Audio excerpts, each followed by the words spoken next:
Informativo NTR con Alberto García Zarubi. Esta mañana el gobierno federal informó que es el 9º país, México, donde más vacunas se han recibido y sobre todo más vacunas se han aplicado.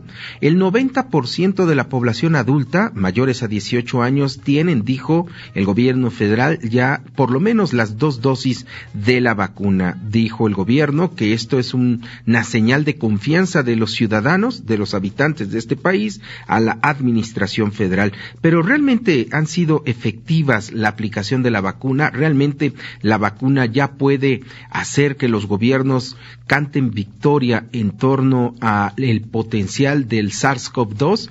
Le agradezco muchísimo al doctor Alejandro Díaz que esté con nosotros, como siempre, amigo de este espacio. ¿Cómo estás, doctor? Te saludo con mucho gusto. Estimado Beto, muchísimas gracias por el espacio, como siempre. Gracias, doctor. Pues cuéntanos cómo ves, ya el mundo parece cantar victoria por el nivel de vacunación, pero pues los contagios se mostraron en semanas anteriores, son altos, no importando la vacunación. ¿Qué opinas de todo esto, doctor? Qué importante que menciones esto, Beto, en un momento donde no es el tiempo, ni el espacio, ni el momento para echar culpas a nadie, pero sí es importante poner todo en perspectiva. La estrategia de salud pública mundial, y obviamente no nos escapamos nosotros en México, ha errado su abordaje, Beto. El hacer un diagnóstico precoz y un tratamiento oportuno, o mejor dicho, un tratamiento temprano, para evitar que el paciente llegue al hospital y no saturar el sistema de salud, desafortunadamente en todo el mundo se han infectado ya más de 415 millones de personas en 27 meses que van de pandemia, y desafortunadamente han fallecido 5.8 millones de personas por COVID. En México se han reportado a la fecha 5.300.000 personas que se han infectado por este mal, por el COVID SARS-CoV-2. Y es importante destacar, Beto, que uno de los países que menos pruebas hace en todo el mundo, desafortunadamente, es México. Estamos en el lugar 165 del mundo de un total de 209 países que entran a esta estadística. México, desafortunadamente, también se sitúa en el 5º lugar a nivel mundial en número de defunciones por COVID. Para ponerlo en perspectiva, Beto, Noruega está en el lugar número 115, Nicaragua en el lugar número 163 y China, donde empezó la pandemia, que tiene más de 1.400 millones de habitantes, está en el lugar número 85. Las estadísticas de la vacunación mundial dice que casi el 62% de la población mundial ha recibido al menos una dosis de la vacuna contra el COVID. Se han aplicado 10.4 billones con B de dosis en todo el mundo. En México se estima, según datos internacionales, que el 65% de la población ya está vacunada. Sin embargo, yo no veo una correlación, como bien apuntabas al inicio, Beto, una correlación de la vacuna y el impacto en la incidencia, prevalencia, así como en la morbimortalidad del COVID. La gente se sigue enfermando, Beto. La gente sigue llegando a los hospitales. Veamos ejemplos como Chad en África, un país de más de 17 millones de habitantes que ha tenido 190 defunciones por COVID desde que empezó la pandemia, y solo el 1.6% de su población ha sido vacunada. Otro país grande, casi del tamaño de México, con 120 millones de habitantes, Etiopía, que ha tenido 7.400 defunciones desde que empezó la pandemia, y solamente el 8% de la población está vacunada. Y tú sabes que esos países en África padecen de problemas de salud, con HIV/SIDA, con tuberculosis, con malaria, desnutrición, una serie de calamidades, y aún así vemos que no hay una correlación real. De 8.000 millones de habitantes que hay en el planeta, el número de defunciones representan el 0.07% de la población. Sin embargo, pareciera ser que se pretende inmunizar al 100% de la población. Esa es la meta. Las vacunas solamente son una pequeña parte de la ecuación, Beto, y debería de haber sido aplicada en los grupos verdaderamente vulnerables. En noviembre del año pasado, la FDA, apoyada o avalada por el Centro de Control y Prevención de Enfermedades, por sus siglas en inglés el CDC, dijo que ya los niños, o autorizó que los niños de 5 años y mayores se pueden ya empezar a vacunar, una vacuna de inicio y la próxima 3 semanas después. Particularmente estamos hablando de la vacuna de Pfizer. Entonces, pareciera ser, Beto, que no existe una correlación real y absoluta entre el número de vacunados y el número de infectados, el número de hospitalizados, es decir, no hay una correlación que dé una lógica. Es que no son los números de vacunación muy distintos a las de diciembre, por ejemplo.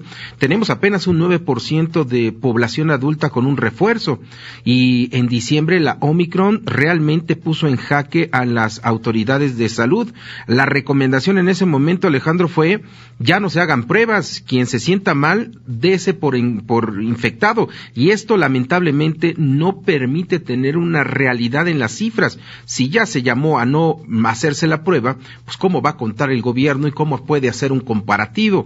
Por eso hoy llama mucho la atención que quieran cantar victoria cuando pues todavía tenemos niveles de contagio importantes y tenemos una lista negra, un número que no se va a conocer de personas que realmente hayan sido afectados por el coronavirus, ¿no?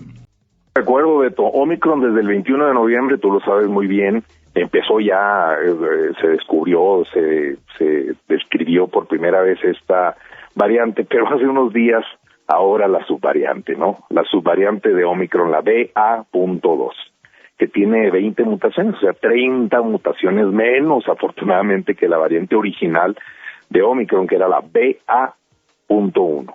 La confusión en todo este tema a nivel mundial ha sido tremenda y absoluta, Beto. Es decir, todo el mundo opina, salieron expertos por todos lados y la gente sigue en ascuas, no sabe qué hacer.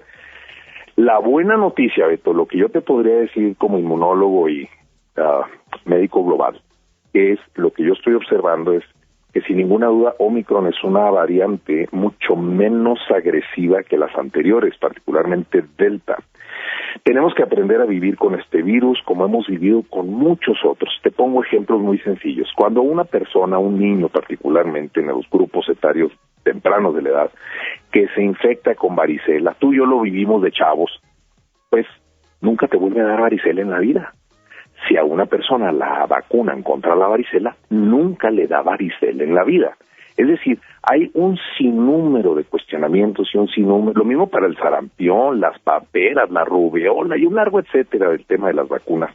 Entonces yo creo que es muy importante que los expertos en el manejo de crisis de salud, de crisis sanitarias, de epidemias, de pandemias, se reúnan para poder generar los criterios verdaderos basados no solamente en la evidencia científica, sino en una evidencia social que está determinada a hacer cambios en su vida, en sus hábitos sociales, en sus hábitos diarios, en mejorar su salud, en bajar de peso, en hacer ejercicio, en tomar más luz del sol, suplementos como zinc, vitamina C, vitamina D, hacer ejercicio, pero para eso necesitamos que los políticos impulsen una agenda de biopolítica donde sea prioritario el tema de la salud, Beto. No sé qué opinas al respecto. Por supuesto, creo que esto es importantísimo lo que nos estás diciendo, porque no solamente hay que curar la herida, ¿no? Sino hay que ver qué se rompió, qué afectó, qué órganos están afectados, y el coronavirus está comprobadísimo que no solamente da un raspón, sino da también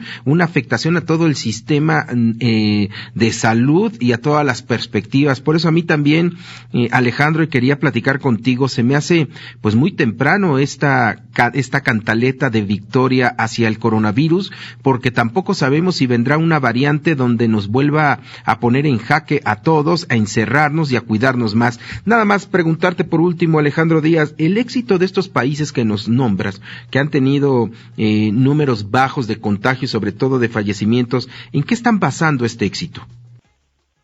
Bueno, lo que pasa, Beto, es de que no ha habido este grupo de expertos que verdaderamente se pongan a atar cabos, a sacar sus conclusiones y a poder entender exactamente qué es lo que pasa, cómo es posible que en países industrializados, altamente desarrollados, con un nivel de vacunación increíble, con grandes sistemas de salud, que son los países más afectados y países que se están literalmente muriendo de hambre, no tienen acceso a nada, Beto.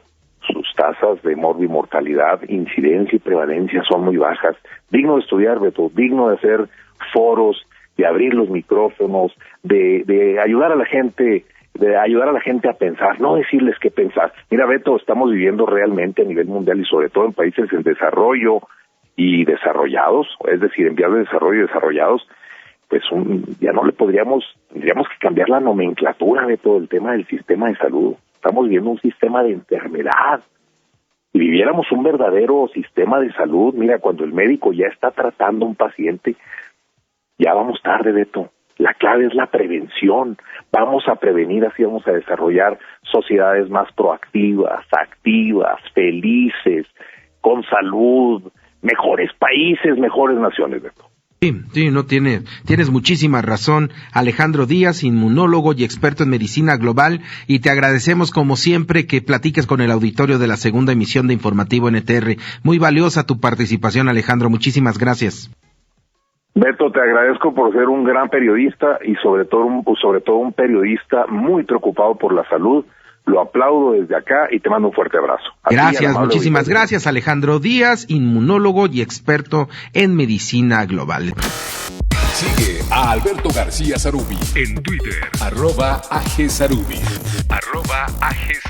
Opina, comparte, participa. Interactúa con nosotros.